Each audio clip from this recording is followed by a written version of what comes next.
we're here tonight with Jay Byrne from JB Boxing Promotions ahead of the recall, which is taking place on February 9th. Jay, where did you come up with this? Yeah, I just when I retired, it was always something I wanted to do. I made a small start at it a few years ago, but the time wasn't right. And when I retired, I just felt, yeah, it was the right time to move. It was what was needed. Yes. How many boxers have you got on the night? On the show, there's 8 now. On February 9th, there's 8.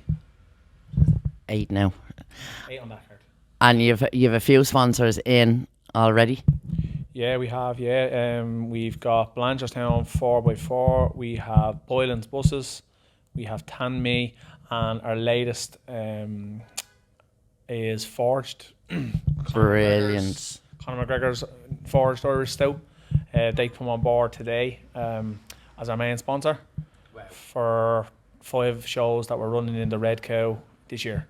Absolutely, been 5 shows, but I know you're putting on 9, is it this year? 10 at the minute.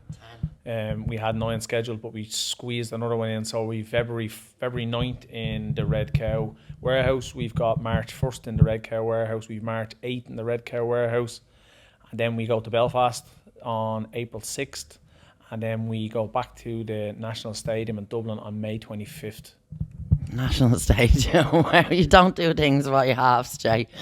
Well, at that stage, I feel like a lot of the fighters will be up to a certain level that it'll be time to go against each other, and some Celtic titles, Irish title fights should be ready to be made. So I think it'll be a good night that night in the stadium. We'll continue to release debutants on all our shows, because that's what I'm all about, bringing in the new up-and-coming lads, releasing them.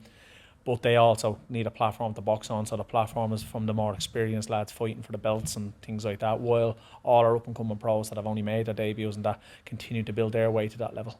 Yeah, I love that. And boxing, I think, for young people in particular, it's a fantastic thing for them to get into, not only for their confidence and safety as well out on the streets, but just it gives like a certain amount of what would you say, structure. Gives it's something for them to do, and there'd be in a lot of cases you'd have. I know young lads, especially now around the past few years, you'd have young lads, in having a hard time, and it's an outlet for them. It's something really positive for them to do. But I know you can't pick a favourite because it's your show, but who are you looking forward to watching most on the night? Out of the boxers, I'm going to be honest with you, there's none that I look forward to seeing more. It's I manage a lot of fighters now. A number of them on the show. I'm really looking forward to hopefully God sending Kelly lifting his title. Yes. That would be I'm sure my biggest moment so far in my managing career, that I'll have got my first title into the stable, which would be great for me and for all the lads. Send him boxed his debut for me. He had obviously got 4 fights before that, but he boxed 5 fights before that. He got his debut for me in November. He came to me in October asking me, could I progress his career and get him titles? And in a second fight for me, we got him his first title. Yeah. So he won that. I've watched a few of his fights and his interviews, and he seems like a really, really nice guy. So I'm looking forward to meeting him myself. Yeah, no, he is. He's a lovely kid. But there's lads making their debut on the card as well that I'm excited for as well. There's good guys there making their debuts, and then one of the young lads who made his debut, my first signing, Matthew Tyndall, is on the card. He makes his return as well. Since he had his debut in November, he only had 3 minutes because the guy didn't want to come out for the second round. And I'm looking forward to seeing Matthew back out. I've seen the work Matthew's been putting in. He hasn't stopped since November, so that's it. And he's fighting to go all 4 rounds on this one, isn't he? He wants to. Look, if it comes in the first round, he'll get rid of him. But this guy is tough. He doesn't get stopped. So I would be thinking Matthew will have to put a 4-round masterclass on. In my opinion, that's what he does. He boxes at a really high level. So I'd be expecting Matthew to put on a performance that night. But again, there's the lads who are making their debuts as well on the card. And I just love watching the cards. I'd be like, you see me on the night the last time, I was able to sit down and relax ringside and sit and watch, and enjoy.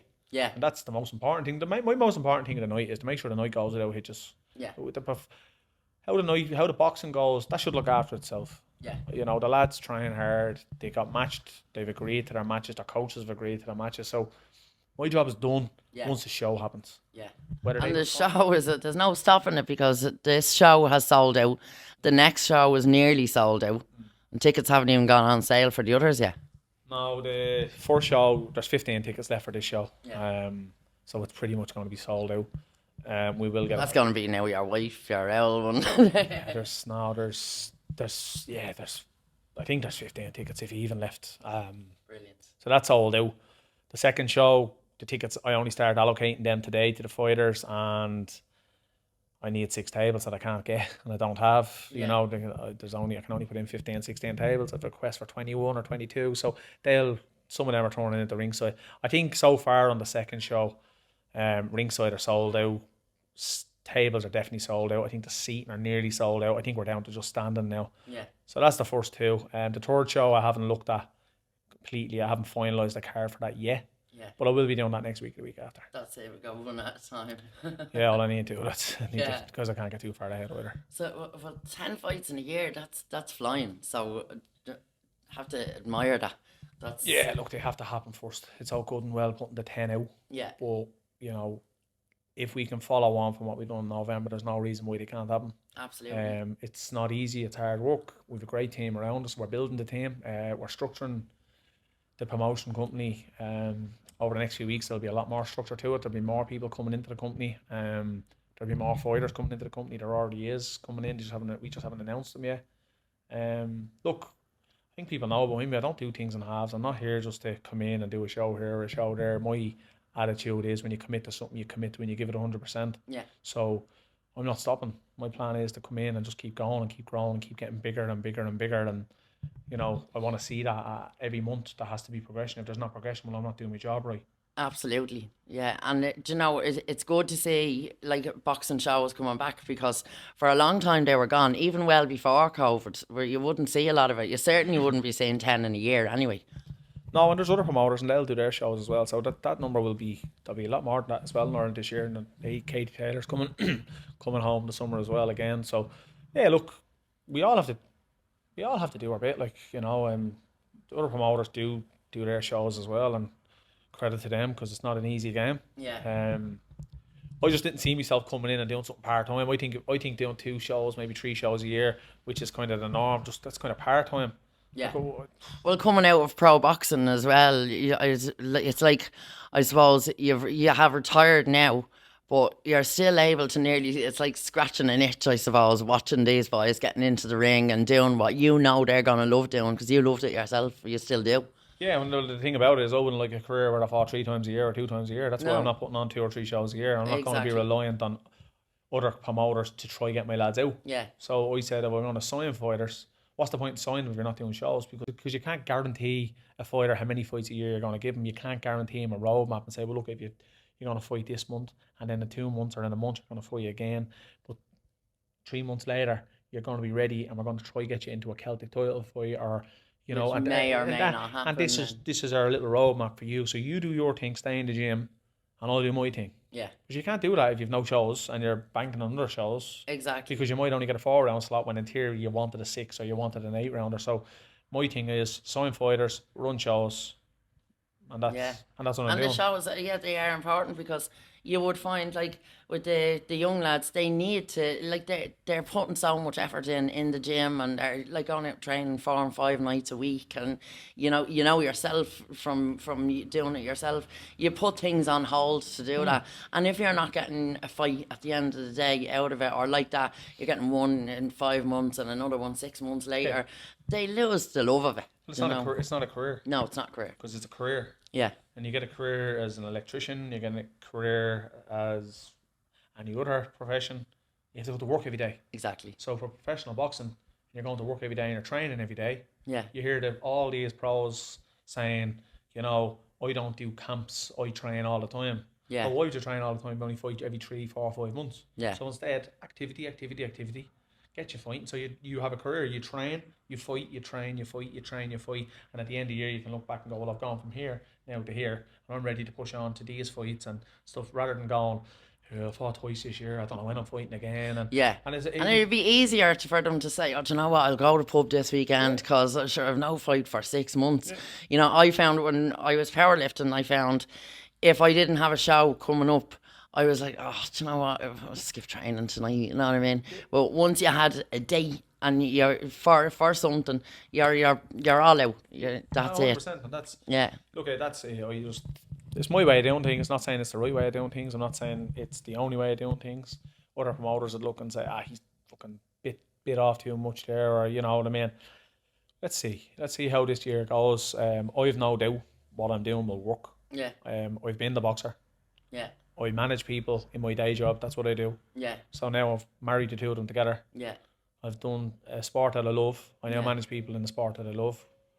So the management side of things comes natural to me. It's what I do for a living. Exactly. And the boxing thing I've done for years, and I've learned all them shows I was on, and people see me going over and boxing all these big shows and the whole lot. I was like a sponge. Yeah. That was my apprenticeship for this. Yeah. So I've done that. Yeah, I've you've learned done that. your I've seen the fair good, bit I've of seen time. the bad, Yeah. I've seen what you don't do, I've seen what you should do, I've seen how you can better this and this and this on all the big shows. And I plan on bringing all that in and implementing it to mine. Exactly. So to me, that was like an apprenticeship. Yeah. So, and I've also seen, I've had years where I haven't boxed many times. I've had years where I boxed loads of times. And I know the year I boxed loads of times was my most successful year. Exactly. And it was the happiest year. So that's just the way I'm going to do things. Again, some people will disagree, some people won't. But look, it's my way of doing things, and my way of doing things, when I commit to it, 9 times out of 10 is the right way of doing things. And I'd be confident enough of standing over that and saying what I do usually works and usually goes to plan.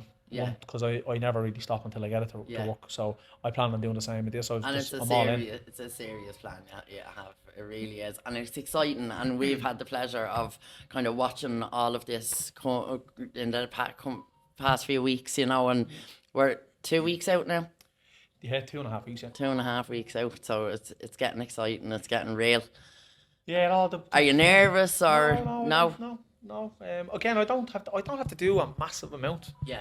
Because I have a team around me that do a lot of stuff. You know what I mean? Like, This isn't a one-man job. That's it. You said a minute ago, you know, there's a lot of other promoters might think that you bit off more than you can chew or whatever, but I think you have some drive, you know, and... Oh, yeah, I do have a lot of drive. Yeah, and although you're doing this for you because you love it, my granddad always used to say to me, if you work at something that you love, you'll never work a day in your life. Yeah. And that seems to be the way you are with this. Like, it's more fun for you. It's a hobby. Yeah, absolutely. Honest, it's a hobby. It's a livelihood. This isn't my livelihood. This is my hobby. Yeah. I used to train 5 days a week. Yeah. Twice a day. Yeah. I don't do that anymore. Yeah. So now this is my new training. The younger ones. Yeah. In the ring. People say, how do you do that with your job? Because it doesn't affect my job. Because my job is my job, and I have my hours for my job. Yeah. You know what I mean? And I have people that do certain things. Like, we don't broadcast what we do. We don't broadcast who does this, who does that. It's done. It's done as a collective unit. And we have a team that do everything. And my day job is my day job. Yeah. And I used to be able to train 10 to 12 times a week. So instead of training all them hours 10 to 12 times a week, I'm now putting some hours into this. Yeah. So I sit in the evenings and I'm sitting on the laptop and I'm doing a little bit to do with this, or I'm on the calls when I'm coming from work or travelling to and from work, and I'm making calls and arranging things, or I'm delegating things to other people. That's this done. Yeah. So, yeah, of course, no, it doesn't affect my life at all. It's, to be honest with you, I'm doing less now than I was doing when I was fighting. So yeah, it's really no. Some people think, oh, gee, how is he going to manage that? And how? It's no problem. It's genuine. You're so breezy about this. I love it. It's brilliant. Will I be nervous? I will be the week of the fight, week of the show, because it has to go right. Because if it doesn't, I will feel like I've let down 8 fighters who have put everything in and done all their work, and I'll feel I've let down the people who have bought tickets, because I know they're coming to enjoy a really good night, because the last night was really good, really entertaining. So yeah, I'll be nervous, but again, the work has been done from weeks ago. There's so much you have to do for a pro show. There's so much approvals and so much you have to do. And the boxing union are great help. They work with me on it. You know, I get all my stuff over to them in time. They approve. They do what they have to do. If they have any issues, they come back to me and we deal with it and we get it done. But that's being done weeks in advance. Yeah. So the week of the show is just making sure the opponents all get in, they all get in on time, they all come and hit the weight. And at that stage, it's not an awful lot to do. Would you ever have a situation where somebody might, like, I don't know, get COVID that morning or something? Have you replacements just in case? No, you don't have replacements just in case. But on the last day, the day before the fight for the weigh, and one of the fellas, I actually paid his flights. Then his flights were the problem. So the night before at like 11 o'clock, I paid another flight for him, and he didn't arrive. So it was 2 flights out of pocket, 3 flights because his coach didn't arrive either. So it was 3 flights out of pocket. Yeah. And an hour before the weigh-in, I got a replacement. And the replacement arrived that evening, weighed in that evening, or the next morning, and he weighed in and he fought that night. So, look, we have a team of people that deal with situations. Yeah, I'll be the one who gets the brunt of it. Yeah. Jay, what's happened? This lad hasn't turned up, or this hasn't gone right. What happened? What are we going to do?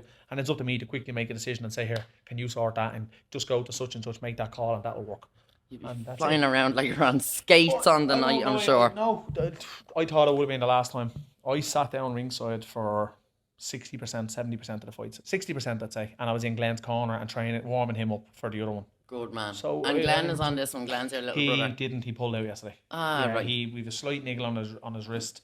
Just the last couple of weeks since he came back from Christmas, there's been a slight tweak. He can't throw certain punches because of his wrist. Yeah. And it's the first fight of the year. Yeah. Glenn's going to fight 5 times this year. Yeah. So there's no point in going out and risking that out now. On this one. Yeah. 3 weeks later, he's on the 1st of March now. Exactly. So he's staying training. He was here tonight training, and again we're not just working the certain punches he throws or hurts. So we're just resting that, and in 3 weeks' time he'd be perfect and ready to go. So no problems. Again, if I wasn't running shows and we didn't know when the next show was going to be, Glenn would have been off the bill. He probably would have just fought because he didn't know when the next fight was. Yeah, and then you're looking at an injury. Yeah. But the thing is, he knew there was a show 3 weeks later, and we made a decision and said, you know what, it'd be best just to leave February 9th, do March 1st.